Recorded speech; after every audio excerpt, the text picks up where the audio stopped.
All right, so we have arrived in Road Atlanta. The car's out. We're getting our pits set up.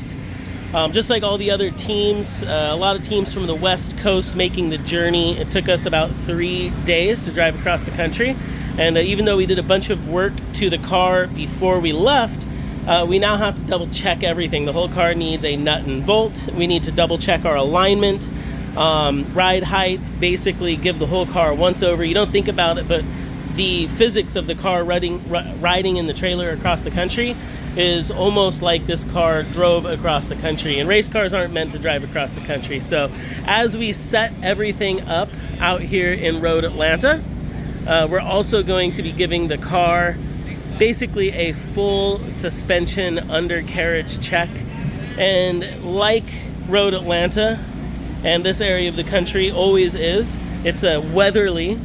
And although today we've got a beautiful day, like look at this, sunshine, cool trucks driving by, everybody's setting up, and tomorrow it's supposed to rain. So I don't know how hard it's going to rain, but generally out here at Road Atlanta, when they say it's going to rain, that could mean thunder showers, definitely a wet track, and it could mean for a spotty day tomorrow. So we'll have to see how weather actually this Formula Drift round, but in the meantime, we're setting the car up with the possibility of running in the rain, running in the dry, and just like everybody else, kind of watching the radar and building their pits. So that's kind of the quick rundown, what the plan is. Pulling everything out. Even though we got a 44-foot trailer, we somehow managed to fill the whole trailer up. And we do leave everything out here on the East Coast for a couple rounds. So when maintenance needs to happen, we've got our tires, we've got our toolbox, we've got cabinets full of gear, we've got the merch. This was formerly Chris Forsberg's trailer, and before that, it was actually Dean Kearney's trailer, so the trailer has a little bit of a history in Formula Drift. And so far, it works great, really happy with it. It's an older trailer, but nice, big, lightweight. And I know I don't talk about this stuff much, but just you're driving across the country to travel. We got to have generators, basically our full mobile shop. And then as far as the tow rig goes, I've got a 2016 Ford dually on some 20s because we wanted to be stylish. Airbags in the back. And, if you want me to add more about the travel aspect and the truck, the trailer, how we maintain things, what we got going on, happy to chat about that. I think trucks are cool. I've also got a Ford 7.3 that was my prior race truck, and that truck went around the country many times. And last year we added the 6.7 to the fleet with some mild upgrades for towing. So if you want to know more about that, let me know. We could talk trucks on this channel as well.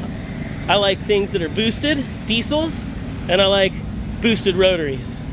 Those are my two categories. So we can talk about. But on the car, prior to coming out, mild maintenance, spark plugs, fluid change. I think we talked about it in one of the previous videos.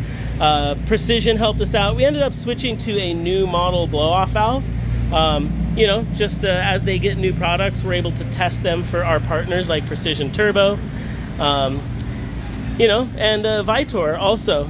This year, we've got some fresh tires that we're running, same sizes, but a little bit of a fresh tire that they've brought to the U.S. So if you're wondering about the Vitor brand, I think its first year in competition in Formula Drift was last year, and it was their first year back in the USA after being absent for a few years. And it's not a extremely well-known brand, but the tires themselves are actually very good quality tires, and we've been very happy with them in Formula Drift because Formula Drift is very abusive. If you're going to have tires fail due to heat or delaminate, when you're talking about a drift tire, it needs to be able to maintain grip for a decent duration of its lifespan as the tire wears. The blocks themselves, you don't want them to chunk off as heat gets absorbed. And it needs to take a couple heat cycles. So Generally, you're running these tires either 2 or 4 laps, depending on how the track goes. And you can see this one's actually got some bluing on the edge, so you can see it absorbed a lot of heat. And one of the reasons you can see on the back wheels that we run the stripes or the branding marks, not only does it look cool, a little courtesy Ken Block and just race car, but it also gives the judges a visual cue so they understand through the smoke whether the tire is rotating, whether we're e-braking, or we're on hard throttle or light throttle. Basically, that's allowing the judges to see tire rotation at different points. So a lot of interesting stuff happening in Formula Drift cars when you think about tire tech, because these are generally road-going tires that are under extreme conditions. And they're high-performance road-going tires. We're not trying to have a slippery tire. We would run the absolute stickiest tire we can in an effort to outperform or out-accelerate the other drivers. So the rules of Formula Drift limit us, in essence, to tire width, how sticky the tire can be, and we have tire to weight categories. So basically our car weight matches a certain tire size. Obviously, unsprung weight and sprung weight is important. So we do try to keep our wheel lightweight, but also very strong, because in Formula Drift we do have wheel-to-wheel contact. There is curbing on the tracks that sometimes we are hopping over, and the cars generally are about 3,000 pound cars. So, you know, over the years we've been extremely happy with XXR. Very strong wheel, takes the abuse.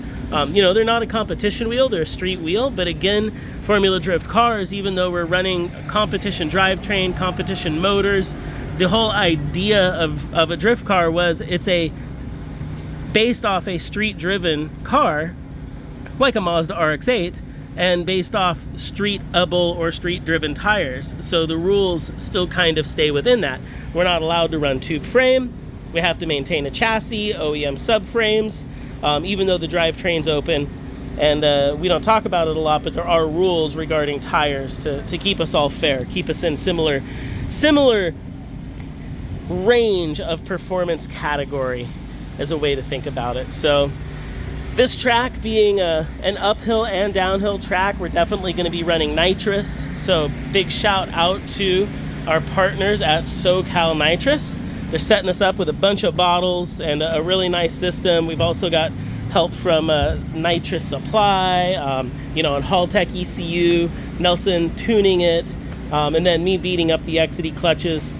We ran the same clutch all year last year, triple disc drop in off the shelf, basically for the RX8, or if you're familiar with Mazdas, that's the same clutch also in the second generation RX7. So we're running a triple disc RX7 or RX8 XD off the shelf clutch. So, all right, I've got to download some logs. Some Haltech logs need to be downloaded. We need to continue setting up. But I wanted to give an update to everybody who watches, and a thank you and appreciation to all the subscribers of the channel, everybody who enjoys the content, whether it be the hardcore rotary related content or more of the Formula Drift and travel content. Just let me know what you'd like to see. We'll try to focus more on that. We're dropping new merch. I'll try to get some links up this weekend. And that's a wrap. Just, we're out here in Georgia, spending a couple days out here, having a good time. We'll keep everybody posted. Watch the channel for more. That's a wrap.